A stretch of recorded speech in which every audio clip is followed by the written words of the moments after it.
Bueno, pues buenas tardes a todos y a todas y a todes, bienvenidos. Esta tarde nos acompaña ya desde un principio la directora también de Todo por Emi, Aleli Velázquez. Muchas gracias por estar aquí desde temprano. Les agradecemos a todos su presencia y es para nosotros un honor presentarles el día de hoy a la doctora Agnès Fleury.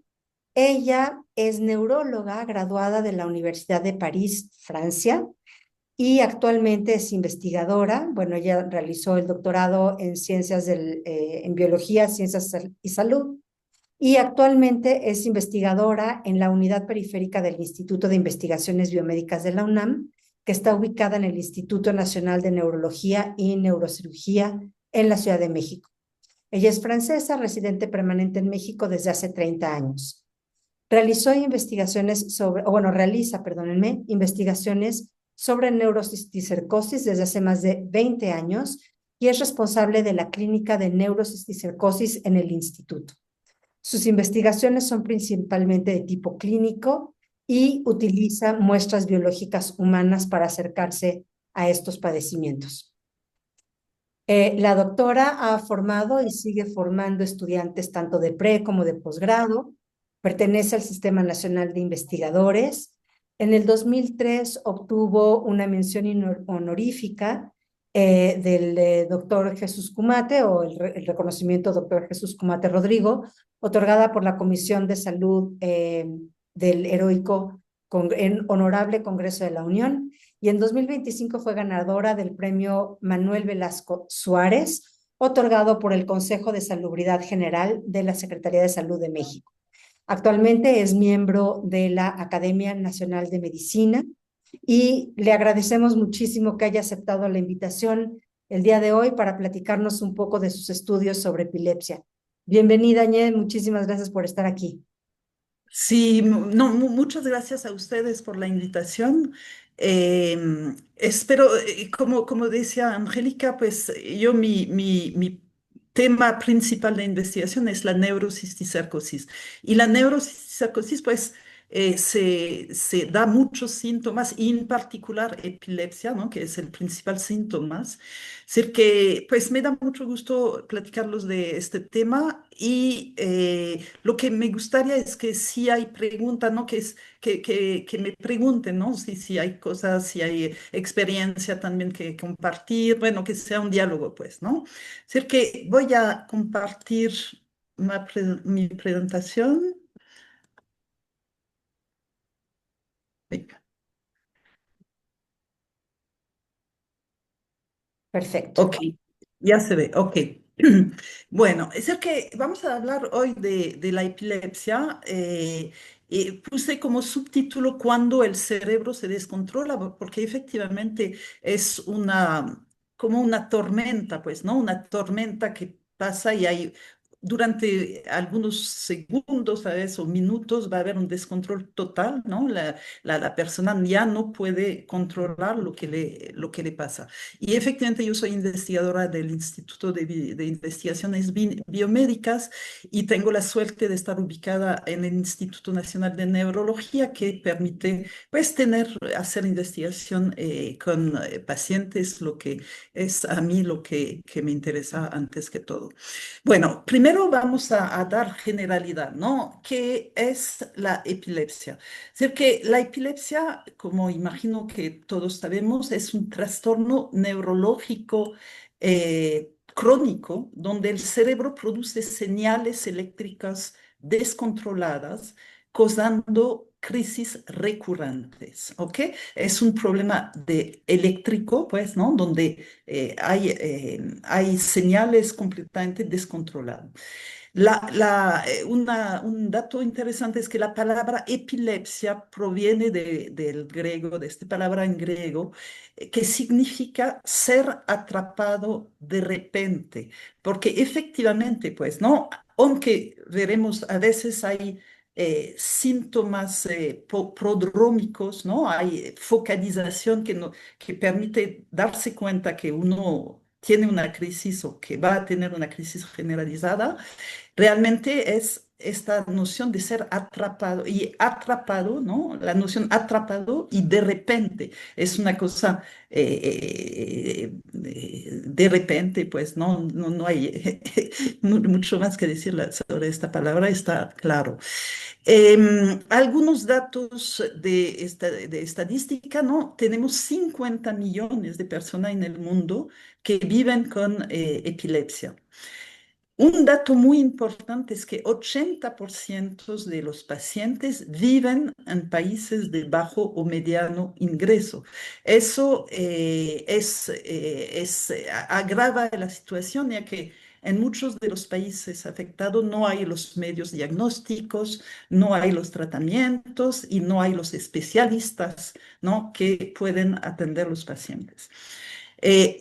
Otro dato es que 70% de los casos se controlan bien con un fármaco, ¿no? Tenemos muchos fármacos disponibles, alrededor de 20, pero quiere decir también que 30% no se controlan bien con uno o dos esquemas terapéuticos, que son los casos de epilepsia farmacoresistente, que son los que nos preocupan más, pues, ¿no? Y entre las enfermedades neurológicas crónicas, es una de las enfermedades más frecuentes. Está rebasado por los problemas vasculares, ¿no?, los infartos, y por los problemas degenerativos tipo demencia. ¿Ok? Pero bueno, es uno de los problemas y es un problema prioritario por la OMS en particular, porque por su afectación principal en los países de bajo ingreso. Ahí es el mapa mundi tomado de una metaanálisis reciente que muestra un poco la distribución, donde ven que efectivamente pues tenemos muchos casos de epilepsia en América, bueno, en México, en América del Sur, en África, en ciertos países de Asia. Vemos, por ejemplo, ahí Alemania está sobre representado, pero la población de Alemania no tiene que ver nada con la población de los países de América Latina o África, ¿no? Es decir, que aunque hay mucha prevalencia, el número total de pacientes es menor, ¿no? Como en Groenlandia. Groenlandia hay muy pocas poblaciones, es decir, que aunque de esta población la prevalencia es elevada, el número total no es muy elevado. Es decir, ¿qué pasa cuando hay epilepsia? Ahí es una imagen que representa los neuronas, ¿no? Las células, estas células que tenemos en el cerebro, que son las células que son responsables de recibir, procesar y mandar la información, ¿ok? Que son 80.000 millones, 80 y, eh, y una, un neurona con muchos otros neuronas, ¿no? Un solo neurona puede tener comunicación con 10.000 o más neuronas, ¿no? Es decir, que es toda una red, ¿no? Que normalmente puede funcionar muy bien, pero en caso, como lo vamos a ver, de algunos problemas, pues se puede descontrolar de manera completa, ¿no? Em, los neuronas son unas de las células muy importantes en el cerebro, pero saben que hay otras células, ¿no? La glía, que es más o menos el mismo número que los neuronas, los astrocitos, la microglía es mucho menos importante, pero son las células que soportan y que también tienen un papel en la epilepsia.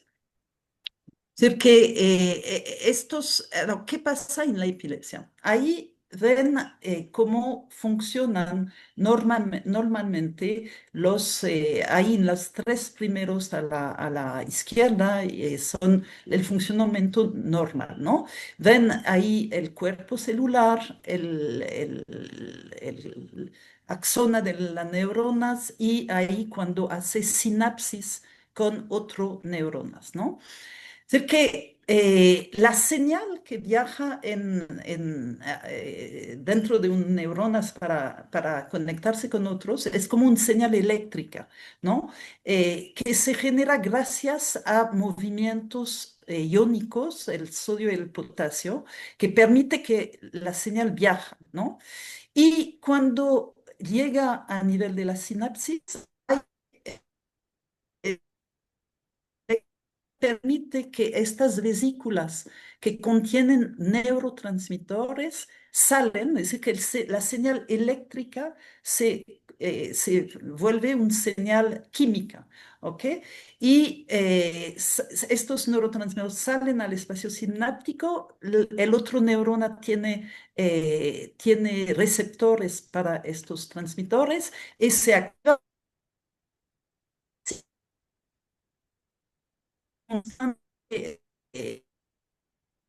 ¿no? Y es ordenado y coordinado. Hay que saber que cuando un neurona ya mandó su señal, pues se pone en reposo, ¿ok? Y no hay manera que se vuelve a estimular, pues, ¿no? Mientras que cuando tenemos epilepsia, vamos a tener un desbalance entre vamos a ver qué tipo de neurotransmisor, pero no va a haber esta liberación ordenado, no va a haber el reposo, el reposo del primer neurona, es decir, que podemos tener una actividad ahí que se vuelve descontrolado con más neurotransmisor entre los neuronas y además pues más neuronas activadas, ¿no? Es decir, que bueno, hay un descontrol, ¿ok?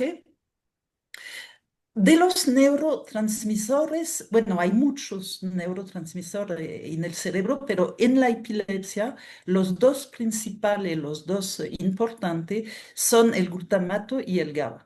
¿No? Podemos decir de manera un poco sencilla, pero que ayuda a entender bien, que el GABA es el freno, ¿no? Es el bueno de la película, mientras que el glutamato es el acelerador, es el que estimula demasiado, pues, ¿no? Ser que ahí ven en una comunicación normal, ¿no? Tenemos la neurona emisor y en el espacio sináptica se va a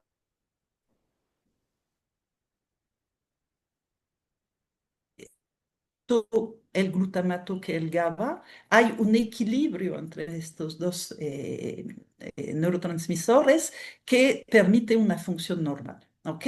Pero en la epilepsia vamos a tener un exceso de acelerador, ¿ok? Un exceso de glutamato y un insuficiencia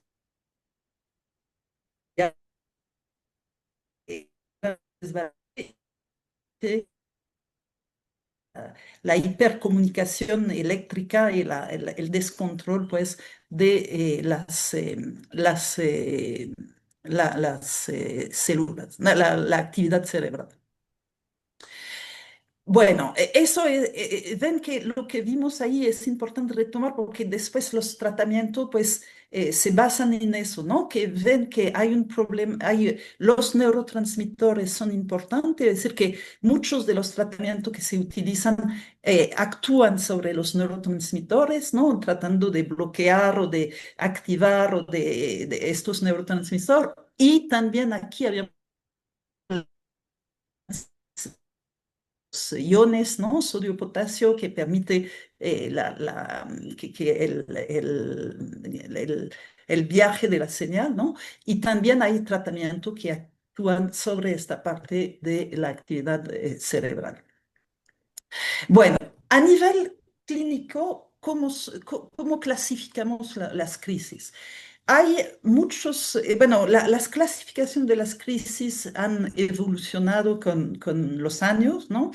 Y hay este organismo que se llama la ILAE, que es la International Liga Antiepiléptica, que genera clasificación con muchos expertos que piensan y que cambian. Es decir, que últimamente últimamente se cambió, por ejemplo, las crisis focales las llamábamos crisis parciales, ahora son focales y las generalidades, pues, ser que, ven, las focales es cuando una sola zona del sistema nervioso va a estar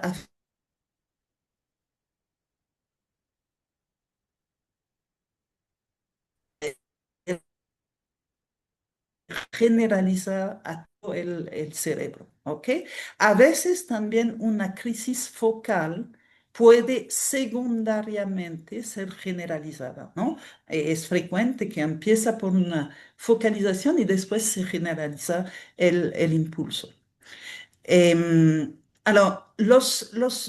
muchos, ¿no? Porque ven ahí, por ejemplo, en las focal, va a depender de dónde está el foco epiléptico, la sintomatología que van a tener los pacientes, ¿no? Lo más frecuente es que sea en el lóbulo temporal, ¿ok? Ahí, pero puede ser en cualquier parte del cerebro, ¿no? Y por supuesto, como saben, cada parte del cerebro tiene una función bien determinada y pues cuando le toca la zona motor va a ser síntoma motor, sensitiva a síntomas, etcétera, ¿no?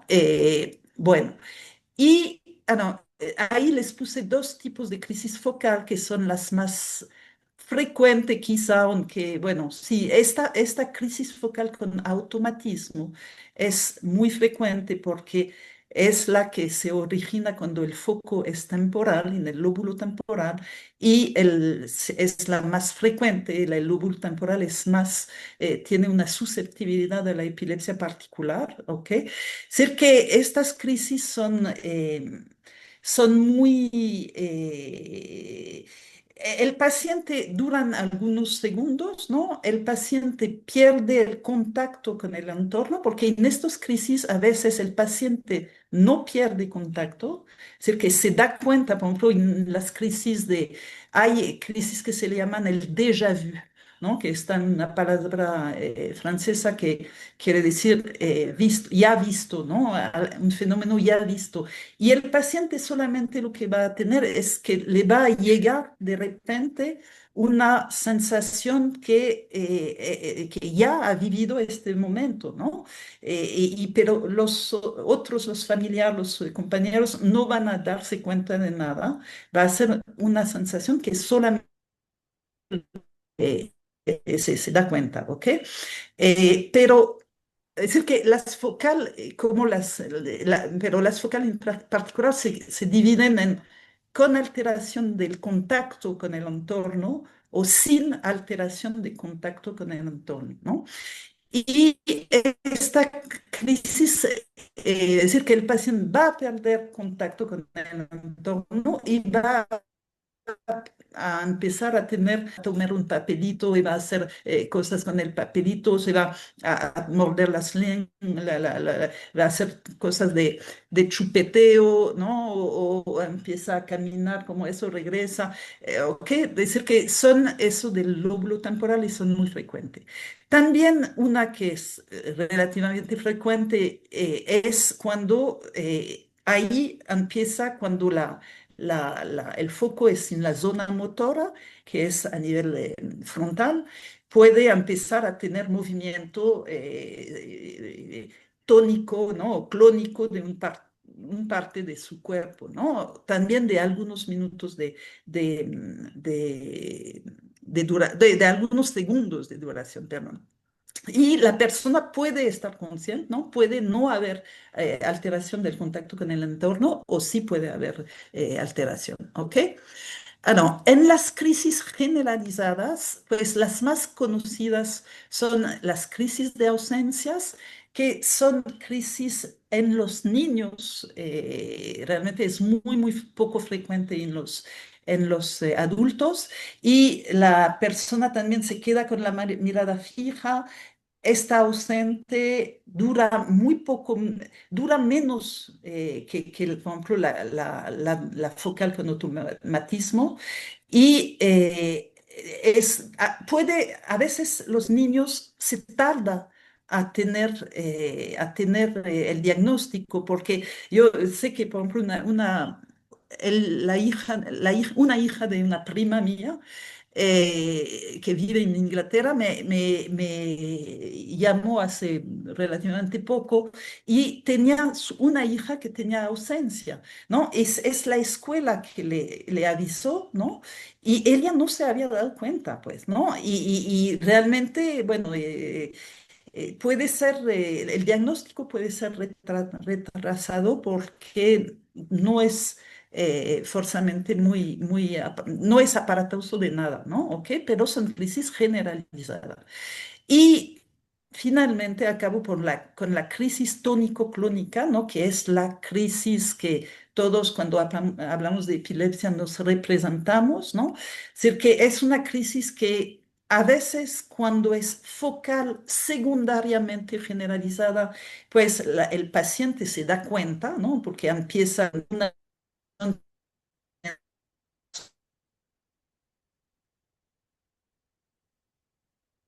da tiempo de ponerse en lugar seguro, ¿no? Porque sabe que le va a pasar, pero a veces no hay síntomas premonitorios, ¿no? Es decir, que a veces realmente es dramático porque la gente se...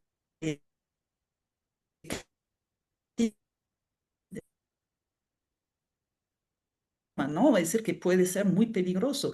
Yo me acuerdo de pacientes que tienen crisis tónico-clónicas y que muchos crisis y que no se dan y andan con un casco de moto, ¿no? Todo el tiempo porque pues hay un problema, pues, ¿no? Puede ser realmente la caída más de que la crisis puede generar daños. Es decir, que bueno, hay una pérdida de conciencia, el paciente se pone rígido durante algunos 45 segundos, después se sigue con movimiento tónico, ¿no? Cuando está rígido es cuando se puede morder la lengua, que es frecuente tener mordedura de lengua y sangrado, pues que vuelve muy aparatoso el cuadro, ¿no? Después un sacudido rítmico y después hay una fase de relajación. Y la fase de relajación es cuando hay pérdida de orina, ¿no? Cuando si el paciente le dio que tenía la orina, la vejiga llena, pues va a orinar,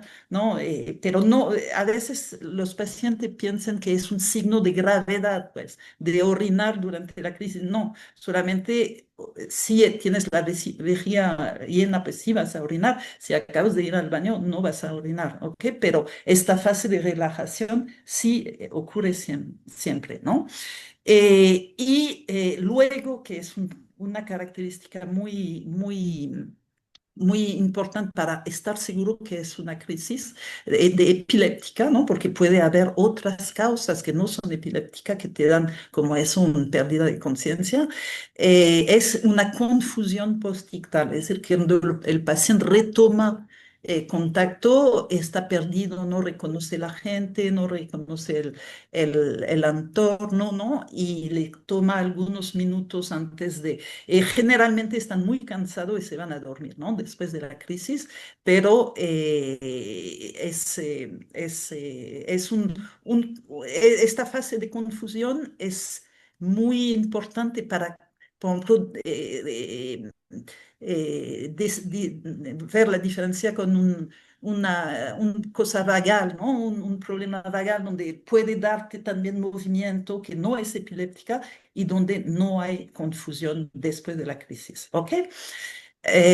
Y esta crisis tónico-clónica es la grave, pues, ¿no? Es la grave que, como veremos, puede si no, si entramos una crisis tras otra, pues va a faltar, y hay riesgo de complicación, ¿eh? Y hay riesgo hasta de muerte, porque pues el cerebro no puede estar en hiperactividad como eso, necesita energía, necesita glucosa, y sin eso puede haber problema, es decir, que es una cosa que hay que ser atentos. Si dura demasiado, lo vamos a ver después, pero si dura demasiado, pues hay que ir a acudir al médico rápidamente. Y una característica es que las crisis epilépticas ocurren más frecuentemente de noche, ¿ok? Es clásico eso porque los mecanismos de regulación disminuyen, ponen en reposo en la noche, es decir, que es más fácil tener crisis en la noche. Bueno, después hay un tema importante en las crisis, en la epilepsia, es la presencia de estigma.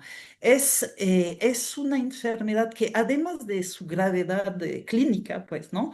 Es grave porque puede afectar al paciente en su vida normal, pues, en su desempeño, porque y eso en muchas culturas diferentes, ¿no? En todas estas culturas se interpreta como una posesión espiritual, un castigo divina, porque no, como no se entiende que es aparatoso, ¿no? De ver a alguien que se empieza a convulsionar, pues da miedo y prefieren alejarse no, y pensar que es algo espiritual o divino, ¿no?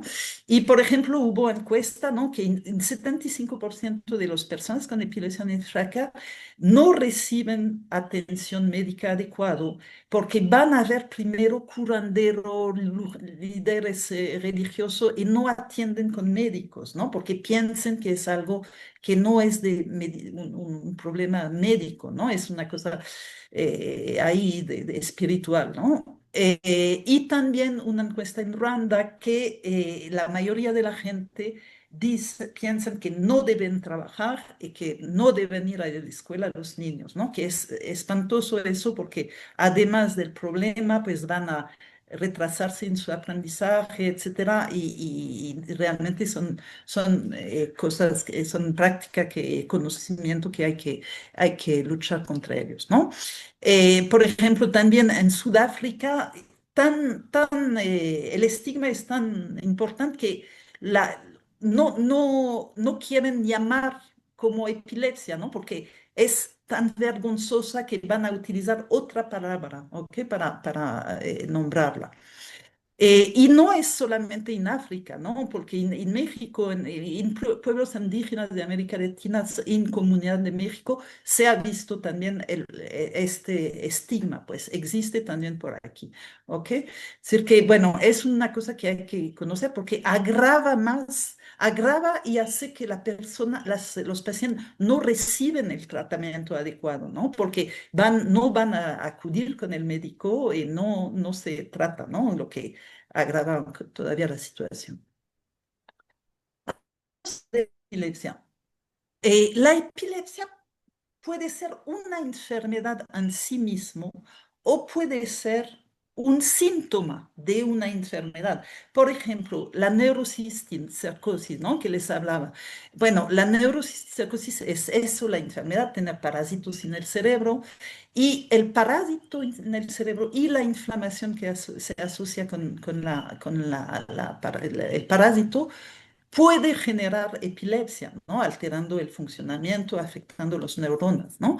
Es decir, que ahí es un síntoma y podemos esperar que curando de la enfermedad primaria el paciente, la epilepsia va a desaparecer, ¿no? Igual para las causas estructurales, ¿no? Cuando por ejemplo, una epilepsia que empieza en la edad adulto, siempre hay que ir al médico, hacer tomografía, resonancia, etcétera, porque siempre tememos que haya algún tumor o alguna cosa, ¿no? Es decir, que eso también es un síntoma. Realmente la enfermedad es una malformación, un tumor, un traumatismo, una cosa, ¿no? Igual en la encefalitis autoinmune, ¿ok? La encefalitis autoinmune es un padecimiento en la cual el propio organismo genera autoanticuerpo contra células, estructura cerebral. Bueno, ahí también podemos tener epilepsia como síntomas, ¿no? Metabólico también, ¿no? Sabemos que en caso de desequilibrio de glucosa, sodio, calcio, otras enfermedades, alcoholismo, por ejemplo, ¿no? Todo eso, pues, es un síntoma de estos problemas, ¿ok? Pero hay también causa donde la epilepsia es la enfermedad, pues no hay otras causas, ¿ok? Por ejemplo, genéticos, ¿no? Aunque no es la principal causa de epilepsia, pues hay gente que tiene mutación genética que son epilepsia genética que se hereda, ¿no? Hay estas mutaciones afectan el funcionamiento neuronal y eso pues genera una epilepsia que no tienen otra causa. Por supuesto, siempre hay que descartar que no haya otras causas, ¿ok? Y tenemos también las desconocidas, ¿no? Muchas veces, pues no encontramos la causa, ¿no? No hay lesión, no hay genes. Es la verdad que muchas veces, por ejemplo, no se puede hacer todo el inventario genético que en los países de bajo ingreso, pues no hay disponibilidad de estudios, ¿no?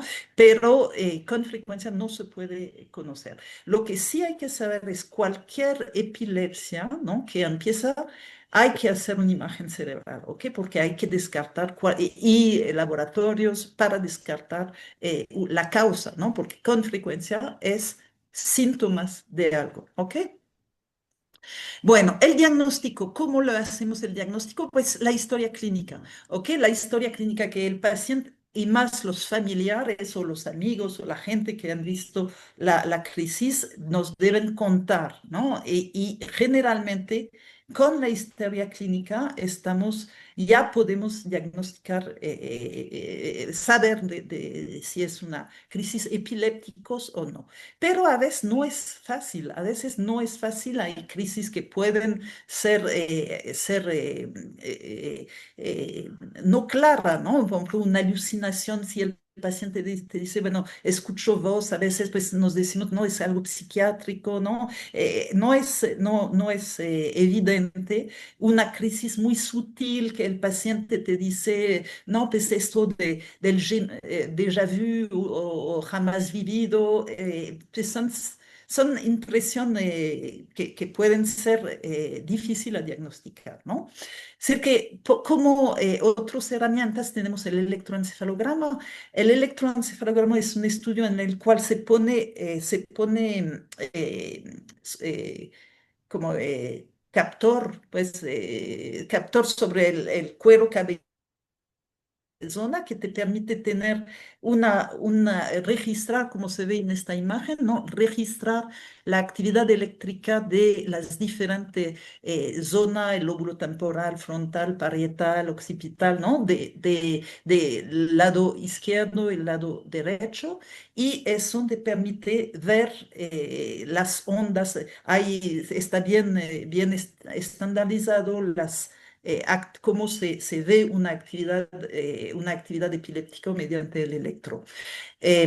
Pero hay que saber que también a veces no muestra nada, ¿no? A veces muestra solamente el momento de la crisis, pero vas a hacer el electro en un laboratorio que no estás en crisis, no te va a mostrar nada, ¿ok? Es decir, que a veces lo que se hace son videoelectro, ¿no? Que es durante 24 horas se registra la actividad y ahí está más sensible, aunque también puede ser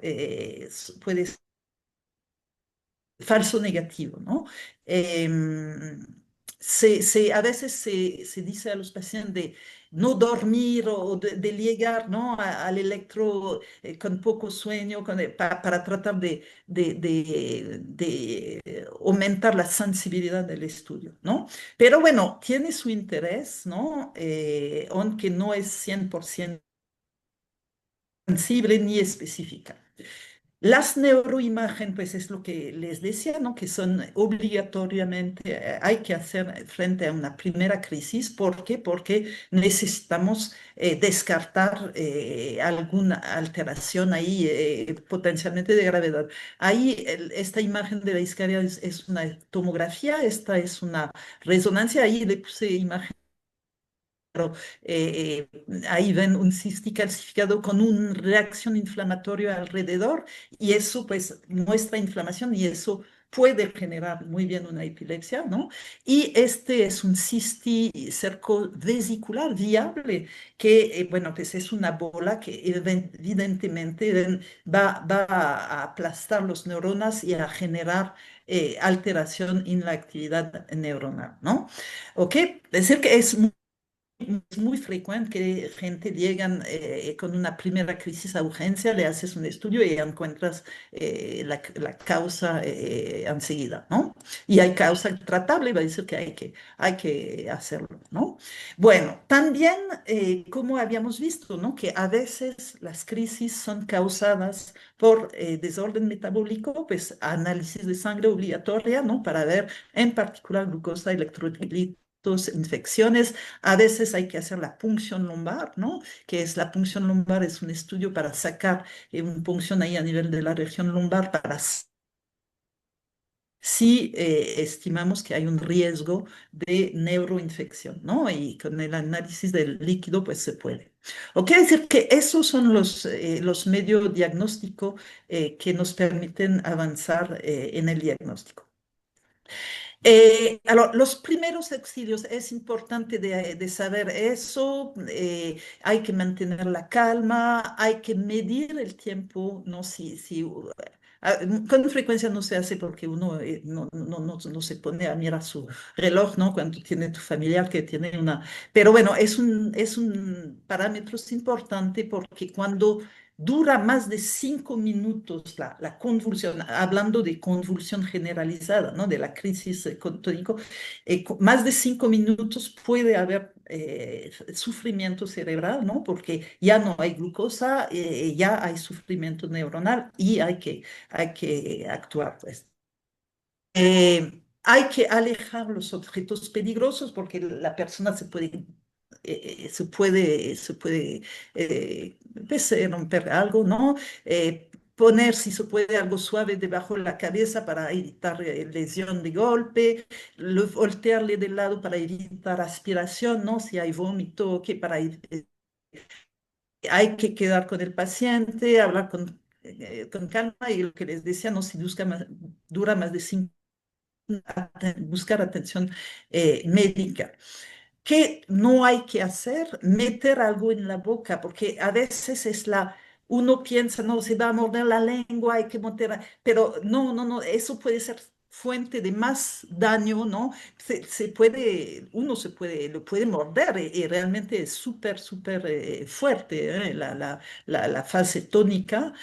No hay que tratar de sujetar o inmovilizar, no sirve. El paciente está en crisis, no hay que dar agua o medicamento, por supuesto, hay riesgo de aspiración, ¿no? Si le da, no hay que mover a la persona, no hay que entrar, hay que esperar qué pasa, ¿no? Tratando de proteger al paciente de daño secundario, ¿no? Con golpes, es eso. Y una crisis que dura menos de 5 minutos, bueno, pues es una crisis, va a haber que ir a ver al médico después, pero no hay que entrar en pánico. A veces yo tengo pacientes que me llaman, ay, acabo de tener una crisis, pero ¿cómo está ahora? No, está bien, está bien. Bueno, pues lo veremos después, pues, no, tranquiliza, tomo bien su medicamento, averiguar la causa, ¿no? Pero no entrar en un estado ahí, no perder la calma, pues. Ahora, ¿cuándo es peligrosa? ¿No? La duración más de 5 minutos es lo que les decía, ¿no? Cuando dura más de 5 minutos, hablamos de estatus epiléptico, ¿ok? Es cuando hay crisis que no es como eso, ¿no? La crisis repetida, dos o más crisis seguidas sin recuperar la conciencia entre ellas. Estas crisis, bueno, pues son potencialmente muy severas, ¿no? A veces se puede morir control. Es decir, que si dura más, hay que ir al médico, hay que encontrar la manera de ir a ver al médico o llamar al médico para inyectar algo porque sí es peligroso. No despierta, no regresa a la normalidad, eso no es normal, no es normal. Normalidad, aunque está muy cansado y se va a dormir, ¿no? Pero debe haber un momento donde retoma conciencia. Ok, la primera crisis siempre se debe acudir con un médico, no en urgencia, no, no hay que ir, pero sí en las horas en las horas o los días siguientes hay que investigar. No hay que decir, ah, pues pasó una vez, no, pues no es nada y seguimos. No, no. Hay que ir con el médico debe saber qué pasa, ¿no? Por supuesto, si hay una lesión, ¿no? Una lesión, se golpeó la cabeza, sufrió daño físico, eso no es normal, hay que atender, ¿eh? Por supuesto, una crisis en el agua, ¿no? Eso es un riesgo. No hay que recomendar natación a los pacientes que tienen crisis, ¿ok? Porque es un... Y el embarazo también son peligrosos y deben ir a consultar con su gineco, debe ver qué pasó con el embarazo. El tratamiento, ay, no, perdón. Sí, es decir, que ahí es un poco el esquema que podemos hacer cuando hay dos tipos de medidas, ¿no? Los fármacos anticrisis y las medidas generales. Y estos son tan importantes, ¿no? Y es lo que la gente, los pacientes deben bien entender, ¿no? Porque mira, por ejemplo, si el paciente va a tomar alcohol, si está desvelado, si está muy ansioso, depresivo, aunque toma sus fármacos, puede haber descontrol de la epilepsia, ¿ok? Es decir, que realmente yo siempre digo a la gente, pues, usted, esta parte de medidas general, usted es su propio médico, ¿no? Ahí no, los médicos no podemos hacer nada, ¿eh? Usted se deben, eso lo hacen, yo me ocupo de eso, pero usted las medidas generales, y si no hace su parte, no vamos a lograr nada, ¿ok? Es decir, que los fármacos anticrisis, vamos a ver después, pero tenemos mucha fármaco, tenemos como 20 fármacos anticrisis, ¿no? Empezamos a dar eso a los pacientes. Si hay control, bueno, perfecto.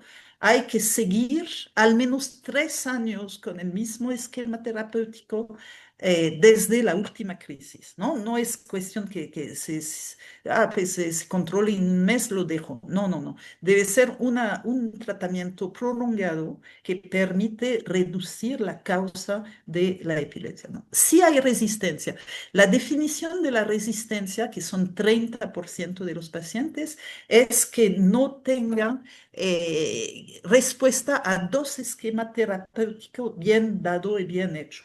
En este caso, tenemos herramientas, ¿no? La dieta cetogénica es una medida que se toma más que todo en la epilepsia del niño, ¿ok? Es una dieta que elimina azúcares, que cambia la fuente de energía de glucosa a cuerpo cetónico, ¿ok? Es decir, que no debes tomar azúcares, no debes tomar proteína, es prácticamente solamente grasa. No, pero es una dieta que es bajo control médica, ¿ok? No es una dieta que uno toma para bajar de peso y que hace un poco lo que... No, es una dieta médica que debe estar bajo supervisión realmente y puede tener mucha eficacia en las epilepsias pediátricas. Y aparte de eso, tenemos ahora muy desarrollado la cirugía de epilepsia para ciertas epilepsias, por supuesto, ¿no? Hay todo un protocolo, ¿no? Pero en las epilepsias donde tenemos un foco, ¿no? Un solo foco, donde estamos seguros después de haber hecho electro, video electro, PET scan, ¿no? Utilizan PET scan para estar seguro que no hay varios focos y que el foco no está en una zona motora, por ejemplo, en una zona que le va a afectar al paciente. Sacar el foco da muy buenos resultados. Y por supuesto, hay que hacerlo en un centro especializado donde hay todos los aparatos y los especialistas que pueden evaluar eso, ¿no? Y hay otro tipo de terapia en caso de justamente estas epilepsia farmacoresistente, pero en los cuales hay varios focos. ¿Ok? Donde no vamos a hacer cirugía, sacar focos y focos y focos, porque ahí no funciona. Pero el estimulador del nervio vagal no es un estimulador que pone ahí, que estimula el nervio vago y que permite controlar todavía muy entendible porque estamos justamente actualmente haciendo un estudio de investigación en los pacientes en los cuales se pone el estimulador para evaluar los factores inflamatorios.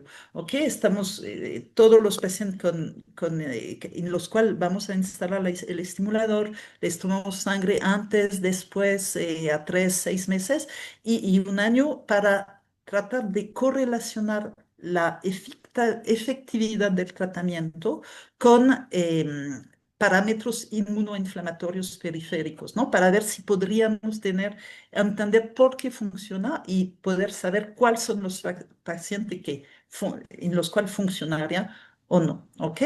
Así que más o menos es como el esquema y no olvidar las medidas generales que son súper importantes, ¿no? A veces no nos... Y los pacientes mismos te dicen, ¿no? Que no, pues sí, tuve una crisis, pero sí, bueno, México había ganado el fútbol y me desvelé y bueno, y ya, y le doy la crisis, ¿ok? Pero, y decir que ahí, bueno, pues, ¿qué hacer, no? Sabemos la causa y hay que controlarla, es la... Alors, un poco para mostrarle cómo los fármacos anticrisis, pues desde 1850 tenemos sustancias que han ayudado en el control de las crisis. Hay diferentes generaciones, estamos a la tercera generación. Y lo que es interesante de notar es que sí existe una reducción de los crisis, ¿no?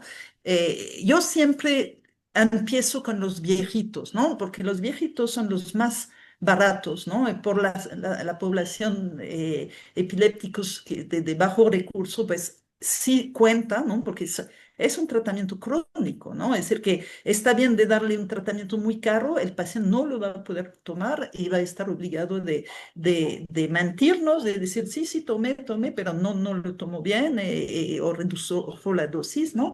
Sé que sí, cuando no funcionan las de generación anterior, pues sí, los de tercera generación son muy importantes, reducen las crisis, pero lo que sí es que no tenemos 30% de pacientes fármaco-resistentes y los nuevos fármacos no han logrado a disminuir la frecuencia de la epilepsia fármaco-resistente. Sé que lo que habíamos dicho, ¿no? Los mecanismos de abscisión, pues es eso, ¿no? Es lo que le he dicho, bloquean los canales de sodio, ¿ves? ¿Se acuerdan que permite que el linflujo no pasa, no corre, no viaje a través de las neuronas, ¿no? Potencian el GABA, que es el freno, ¿no? O reducen el glutamato, ¿ok? Es los tres principales mecanismos de acción de los fármacos actualmente. Y así, una cosa que también es muy importante saber es la brecha de tratamiento, porque podemos tener fármacos súper eficientes, todo. El problema es que 75% de las personas con epilepsia en país de bajos ingresos no recibe el tratamiento que necesita, comparado con apenas 10% de país de alto ingreso. Es decir, que eso es un enorme problema, ¿ok?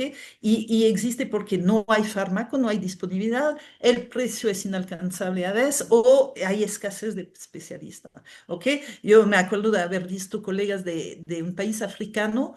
Había un neurólogo en un país africano, ¿ok? Y era ministro de la salud, ¿no? Es decir, que no hacía neurología porque era uno de los... Es decir, que cómo hacer las cosas, ¿no? Y no hay tomografía generalmente. Es decir, que es un problema que es aunque no podemos hacer nada, pues hay que darse cuenta del contexto, ¿no? De cómo... eh, bueno, ahí era solamente algunas dirección, ¿no? Para los pacientes, ¿no? Hay el CAMELIS, es que el capítulo mexicano de la Liga Internacional contra la Epilepsia, tiene una página web, hay una página para paciente, con consejo, con todo.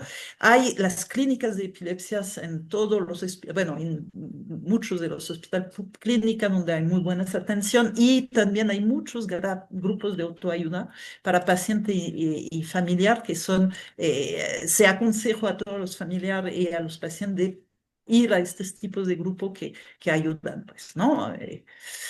Bueno, líneas de investigación, ¿no? Rápido mostrarles un poco, bueno, investigación en la epilepsia, ¿no?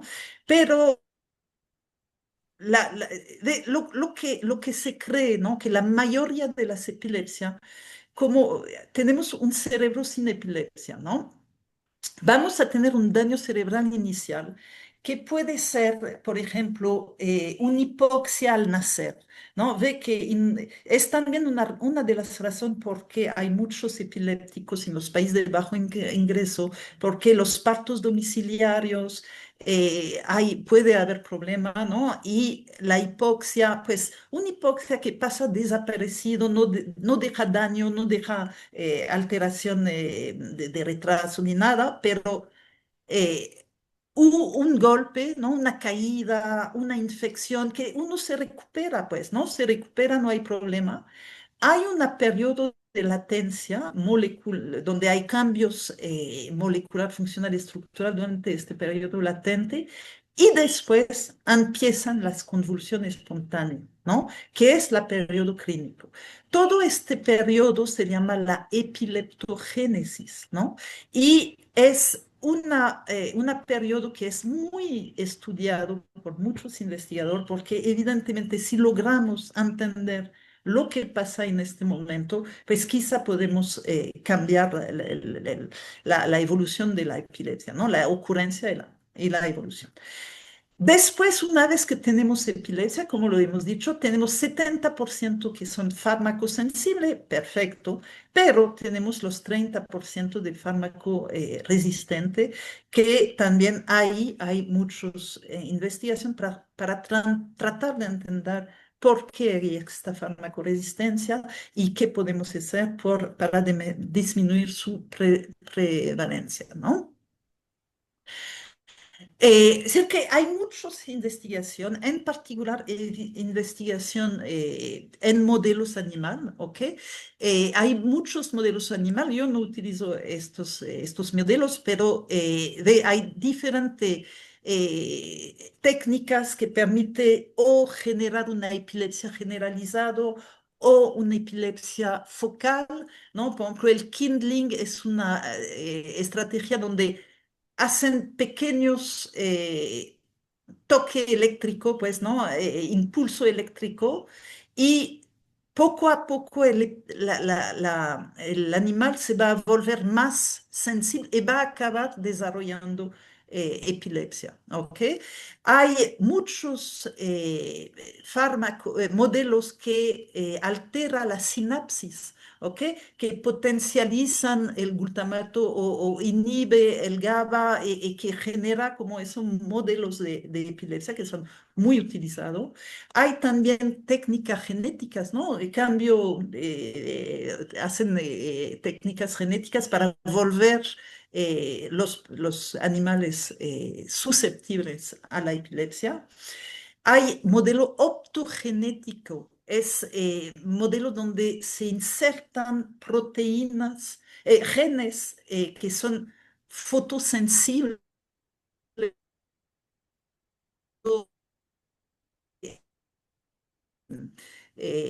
da señal luminoso de generar epilepsia. Es reciente, yo no tengo experiencia, pero es muy interesante este modelo.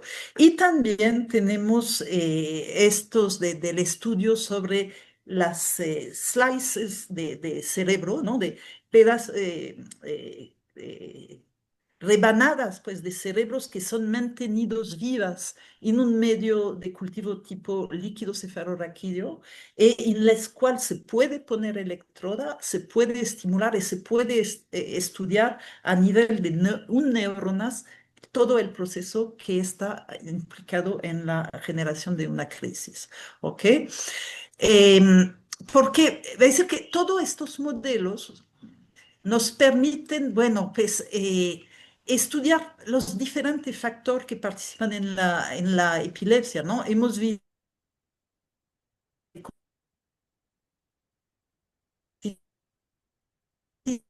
la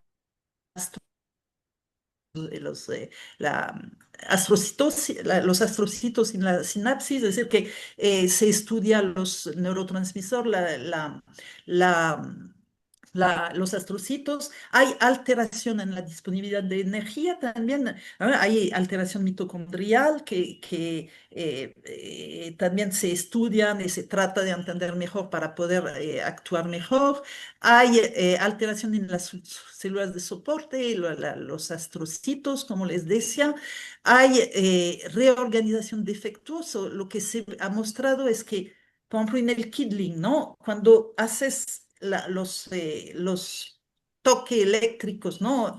Eso genera daño neuronal y reorganización de la red neuronal que puede ser defectuoso y los señales no son normal y te genera una crisis, ¿no? Y hay alteración en la barrera hematoencefálica, que es la barrera protector del cerebro, ¿no? Y eso permite que las células inflamatorias y las proteínas inflamatorias periféricas entran en el cerebro y se genera inflamación cerebral, ¿no?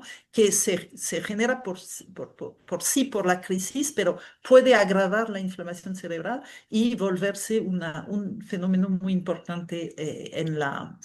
Como, no sé, Angélica, quizá es tarde, ¿no? ¿O qué? Porque... Normalmente damos una hora, entonces estás exactamente sobre la hora. Ok, bueno, es que voy a ir un poco rápido. Falta poco.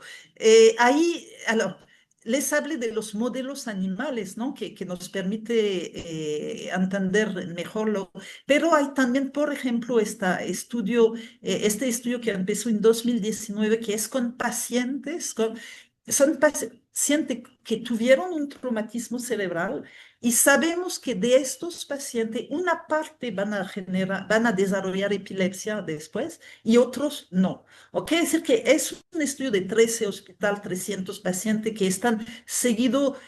Todavía no tenemos los resultados porque estamos en el año 5, ¿no?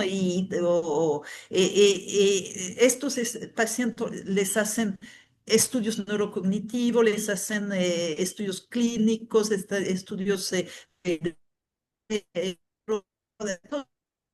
y bueno, pues es muy interesante porque ojalá que podamos saber algo de por qué ciertos pacientes desarrollan epilepsia y tener al menos un biomarcador, ¿no? Que nos permite saber cuáles van a tener epilepsia y poder actuar temprano. ¿Ok? Es decir, que este estudio yo espero realmente que vamos a tener muy buen, muy buen resultados. Ahora, la farmacoresistencia es otro tema de investigación muy importante. Hay diferentes hipótesis transportador, que los transportadores de medicamento no funcionaría bien, la hipótesis que el blanco terapéutica está alterado, la neuroinflamación, que es lo que me interesa a mí, pero sí creo que es muy interesante la participación de la inflamación, que eventualmente controlando la neuroinflamación podríamos mejorar el tratamiento y eso de la red neuronal, ¿no? Que haya una disfunción, una mal reorganización de la red neuronal y que por eso no hay sensibilidad a a los fármacos. Ahí solamente era para mostrarle la inflamación, ¿no? Sabemos que las crisis como hemos visto que eso interrumpa la barrera hematoencefálica, hay toda una cascada inflamatoria que se hace asociado a la crisis, ¿no? Y además agravado por la llegada de los factores periféricos y todo eso pues es una cosas que participa a la epilepsia y a la epileptogénesis, ¿no? Eh, Solamente rápidamente, este estudio que habíamos hecho hace algunos años, que era solamente para tratar de ver si algunos pacientes porque sabemos que los antiinflamatorios sí funcionan en ciertas epilepsias, ¿ok? En epilepsia pediátrico, por ejemplo, los corticoides pueden ayudar, los antiinflamatorios pueden ayudar, pero en adulto no se ha mostrado, no se ha logrado saber y aparentemente ciertos pacientes van a tener una reacción neuroinflamatoria, otros no, ¿no? Es decir, que hicimos un estudio ahí con pacientes para ver si encontrábamos cambios inmunoinflamatorio periférico y central, porque tuvimos suerte de tener tejidos cerebrales.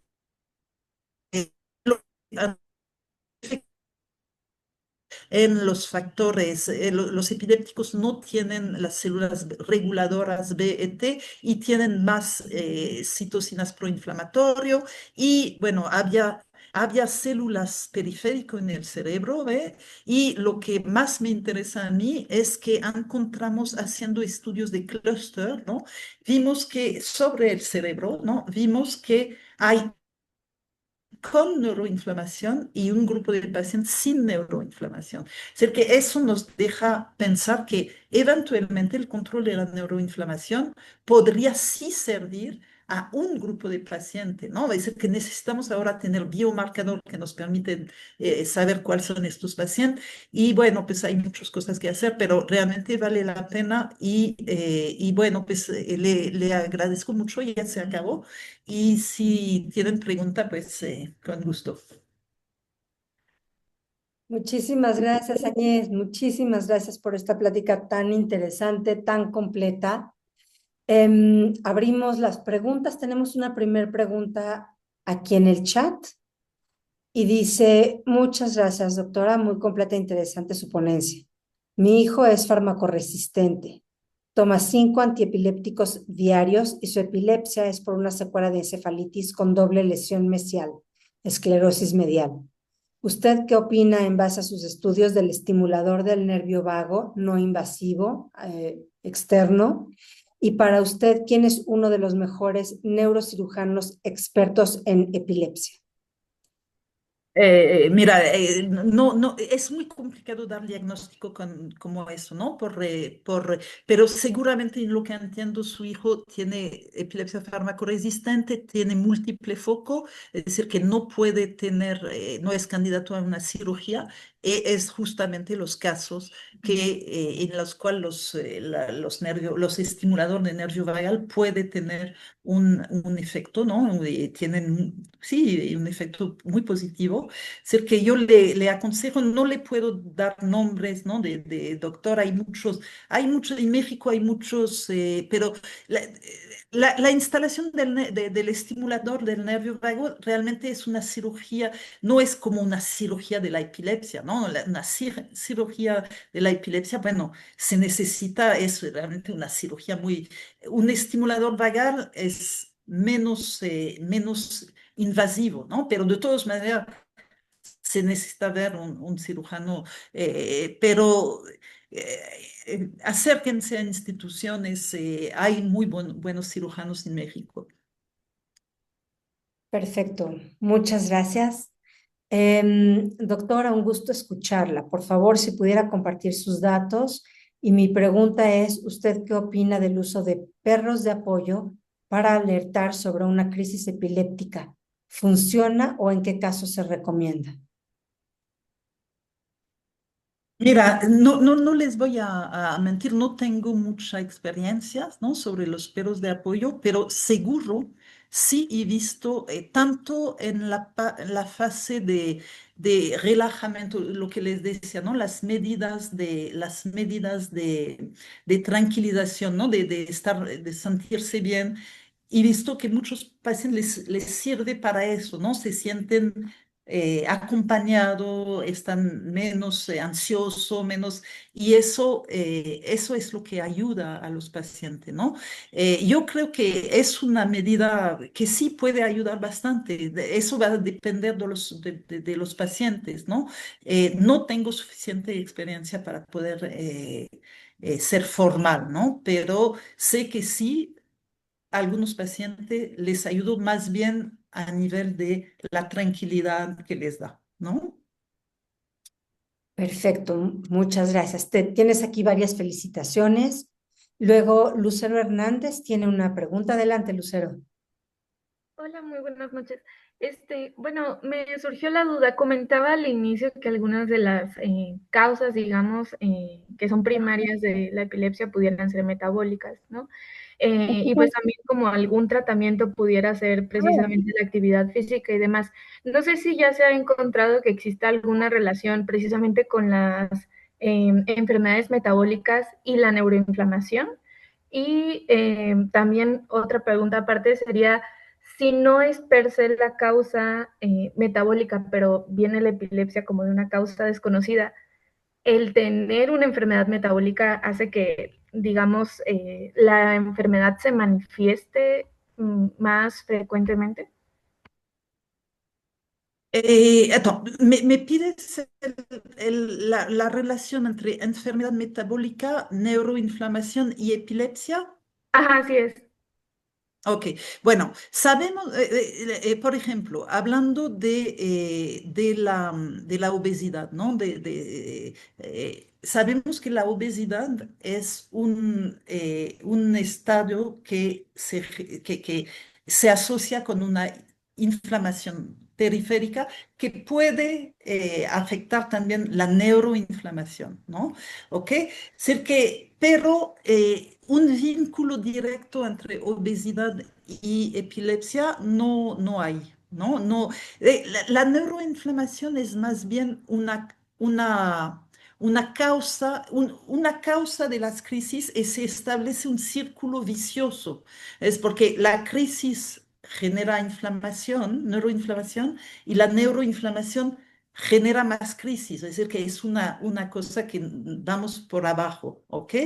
Es decir, que la asociación problema metabólica y crisis es más bien en caso de desequilibrio iónico, ¿no? Porque hemos visto que los iones es lo que, bueno, participan a la corriente eléctrica, podríamos decir que la información en los neuronas, ¿no? Es decir, que cuando hay alteración sodio-potasio, pues sí puede generar crisis.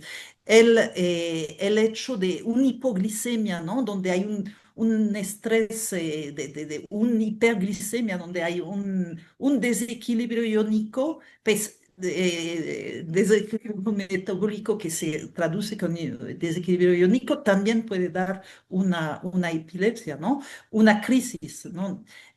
Un problema de cuando deja el alcohol, ¿no? Una persona alcohólico que está ¿cómo se dice? Cuando no bebe, pues, ¿no? En remisión, O que una persona que que toma mucho alcohol y deja alcohol de manera brutal, ¿no? Como Ahí también abstinencia. hay Abstinencia. abstinencia. exacto, exacto. Ahí al principio hay un descontrol metabólica que hace que te puede dar crisis, ¿no?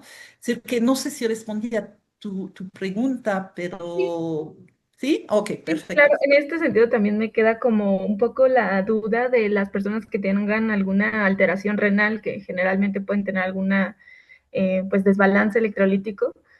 Me imagino que se tienen que monitorear de manera un poquito más cercana, ¿no? Exacto, exacto, sí, sí, sí, sí, perfecto, por supuesto. Muy bien.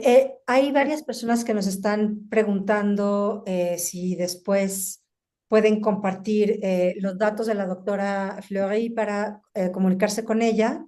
Les voy a poner aquí, para no interrumpirla a ella, voy a poner en el chat mi correo.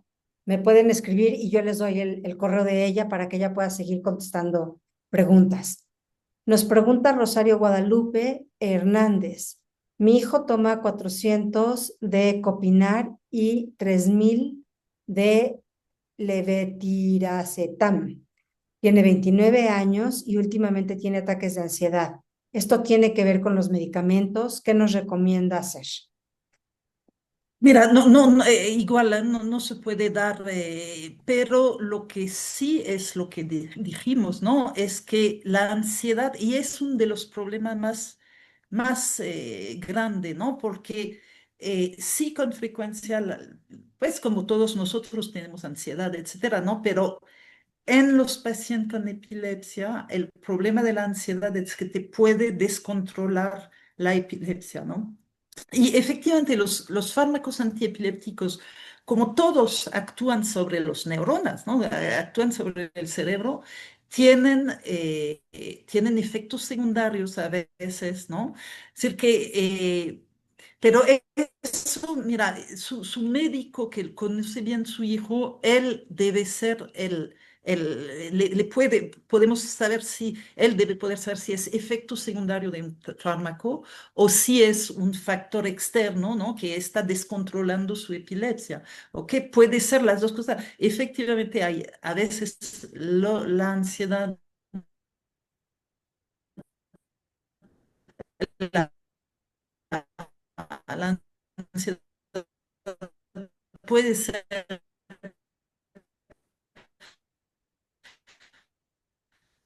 un efecto secundario del fármaco, pero también puede ser, eso hay que entender bien qué pasa el cuadro, ¿ok?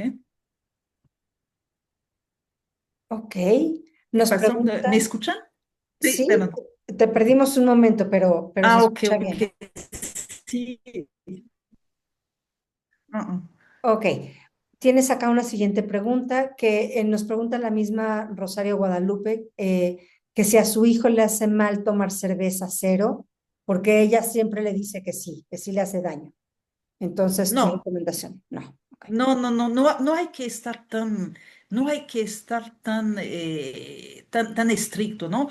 El problema es el alcohol, ¿no? El alcohol, cerveza cero, no hay ningún problema, ¿ok?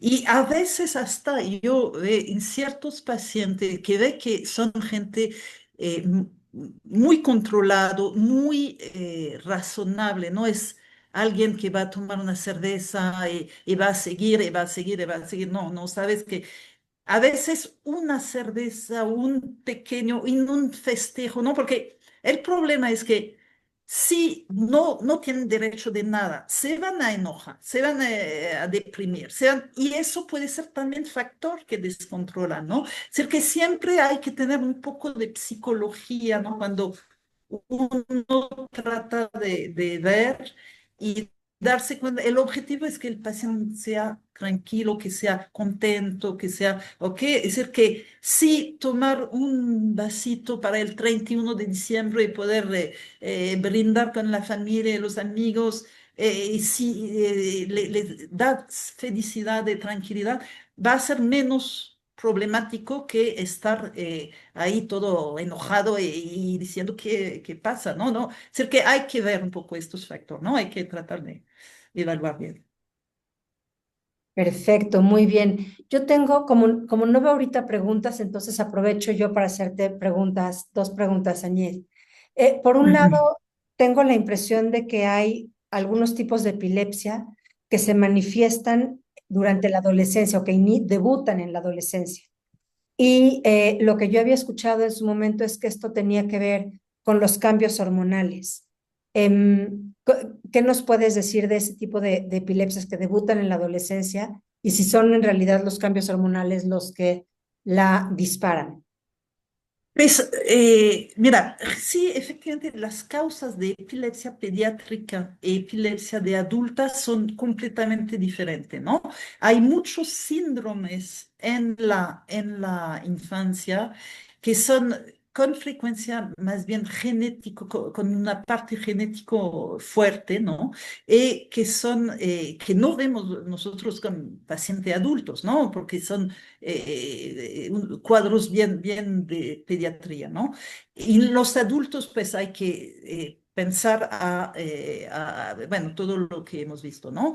El hecho que los cambios hormonales provocan, mira, francamente no tengo esta noción yo. ¿No? No he visto, no es la mayoría, puede ser que algunas epilepsias, algunos tipos de epilepsia bien particular se generan bueno, son favorecidos por los cambios hormonales, pero no tengo no es en la mayoría, pues, no es en la mayoría de las crisis epilépticas. Y entonces, ¿hay alguna razón por la que debuten durante la adolescencia? No, debutan en la edad pediátrica.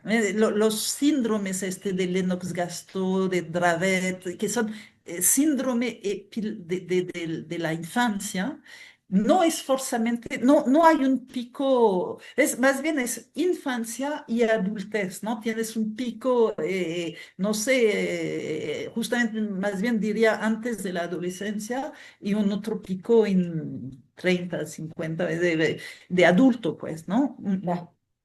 Ya, ok, entiendo. Muchas Pero gracias. quizá hay algunos epilepsia, como dices, ¿no? No estoy formal que no, puede ser que sí, los cambios hormonales en ciertos casos afectan, ¿no? También puede ser que los cambios hormonales actúan también por la cuestión de la angustia, la ansiedad, es que puede ocurrir asociado a los cambios hormonales, que eso, si un paciente que está predispuesto, eh, predispuesta, acelera pero del lado, no me escuchan, ¿no? Ah, No me escuchan.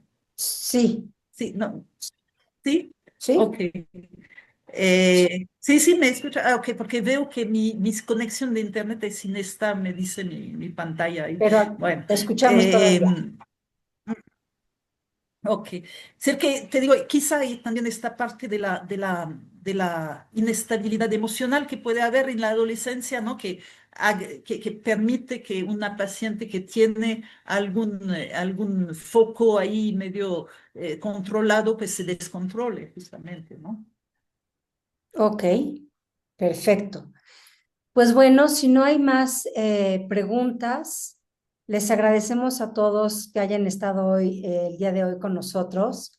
Veo muchas caras nuevas, muchos nombres nuevos, me da mucho gusto, pero esto significa que muchos de ustedes no conocen este ciclo y esta dinámica. Normalmente tenemos una conferencia al mes en temas biomédicos generales y más enfocados a neurociencias. Esténse pendientes de las redes, de los anuncios. Ahora vamos a tener nuestra pausa de verano, entonces julio y agosto no habrá conferencia. Regresamos en septiembre para platicar con una especialista que tiene actualmente un centro de día para personas con Alzheimer, para que nos compartan su modelo, es un modelo alemán de rehabilitación y de habilitación, digamos, de funciones cognitivas para personas con Alzheimer. Entonces, bueno, me piden aquí los datos de la página para seguirnos. En Todo por EMI, les pongo aquí, Todo por EMI tiene Facebook y tiene Instagram y demás. Por otro lado, yo también, Angélica Cepeda.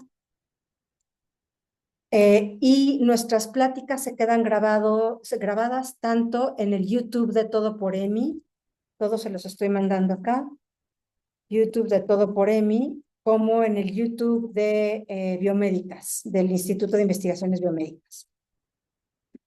Ahí nos pueden revisar las diferentes pláticas que hemos tenido, son de acceso libre. Y entonces, bueno, por mi parte nada más me queda agradecerle a Añez, compartirle aquí digitalmente la, su constancia de participación.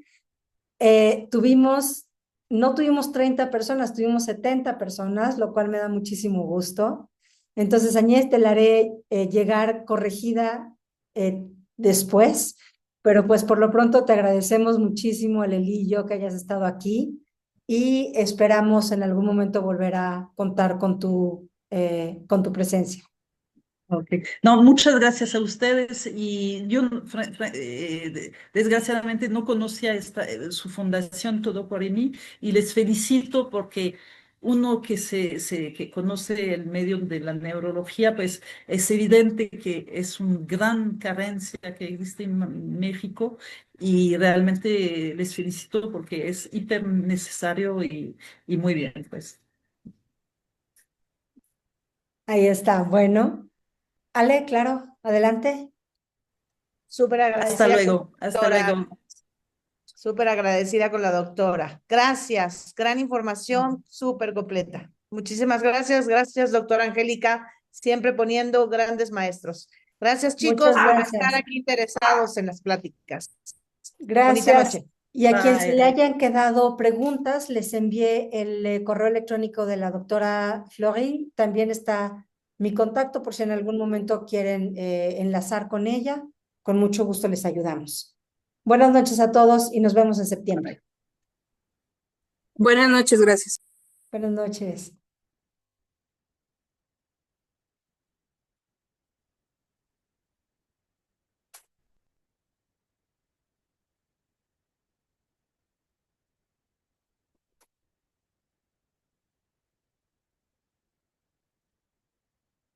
Termino la sesión, Ale.